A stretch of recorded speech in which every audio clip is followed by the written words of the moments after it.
মাশাআল্লাহ। স্বামী হিসেবে আপনাকে মেনে নিতে পারবো না।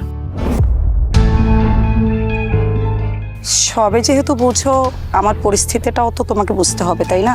আরে ভাবি তো সকালবেলা নাস্তা না খেয়ে তাড়াহুড়ো করে বের হয়ে চলে গেল।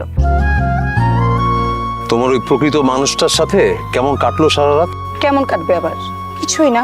কালকে থেকে তুমি বাসার বাইরে গেলে আমি তোমার সাথে বের হব। আমার ব্যক্তিগত কাজে আপনি কেন আমার সাথে যাবেন?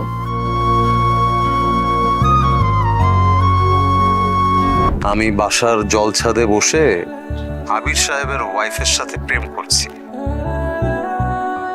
ফাজলামি রাখো তো। খাইছো তুমি? নীরার মনের মধ্যে আরেকটা পুরুষের বসবাস।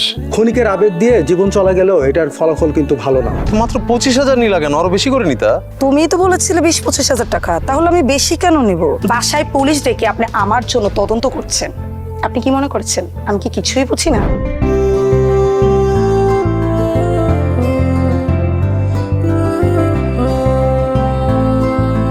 Thank you.